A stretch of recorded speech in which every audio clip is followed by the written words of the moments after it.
Now for more on the FBI surveillance of the Occupy movement, Jason Leopold joins me from our LA studios. He is the lead investigative reporter at Truthout.org. Jason, welcome back to the show.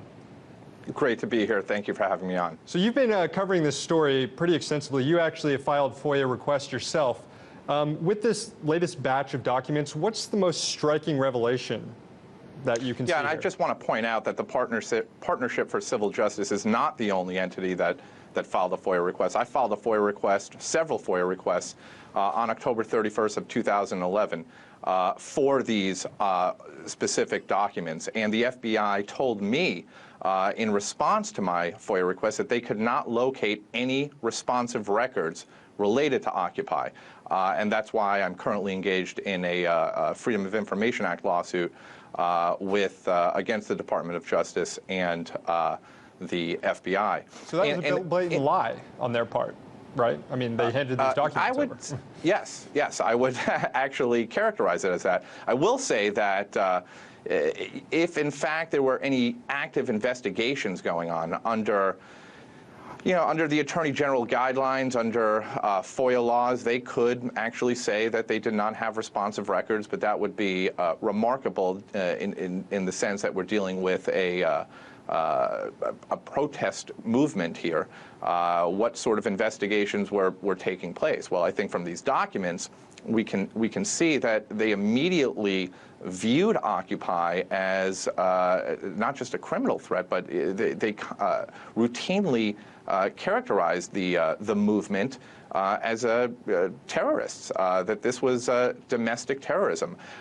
There are several passages in these documents that have stuck out to me, particularly one on page 61. If your viewers have access to these records, it shows that there seems to be some sort of intelligence that the FBI either obtained or was disseminating about sniper activity, that somehow snipers wanted to take out Occupy leadership, that in Houston there was some exchange in which they were talking about snipers wanted to attack protesters. It's unclear who these snipers are, who they're affiliated with. So I want to make clear that this is not in any way, it seems to suggest that the FBI was thinking about this. Rather, it's just some intelligence information that's just being shared. Yeah. It's hard to kind of figure out what all is in this because huge chunks of it are redacted. I mean, what kind of details might be behind all that whited out ink, do you think? I mean, this is strictly speculation, I guess. Well, the exemptions that they cite in order to justify the withholding is certainly, privacy,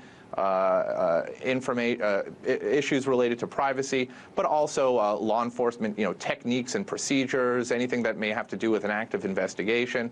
I should note that there are only 99 pages actually that were released with regard to this batch of documents that came out. They identified 400 pages, or 399 to be exact. So they actually withheld 300 pages, and we're only seeing just a sliver of what was happening during the height of the Occupy movement.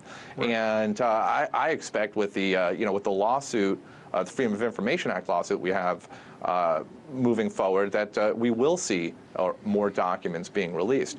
But I think that these documents would show exactly what was taking place with regards to surveillance activities, possibly confidential informants, who was infiltrating Occupy and then disseminating information or sharing information with FBI, with local law enforcement. There's, all the Occupy encampments seem to get busted up at around the same time, which fueled the speculation that the crackdown on Occupy was a coordinated nationwide effort initiated by people, at the top of our government. Do these new documents lend any credence to this theory?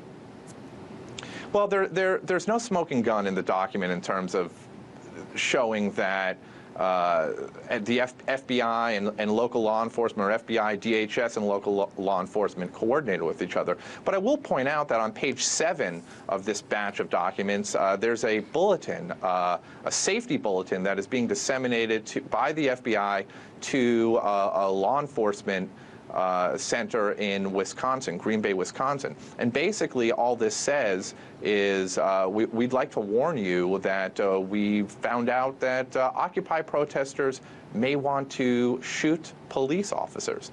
Does not give any further indication or information, rather, as to where they obtained that information. Yeah. So it would be clear that the information that was being shared possibly led to the way that the police reacted to receiving this information. Yeah, and we'll await more documents, hopefully. Jason Leopold with Truthout, thank you. Thank you.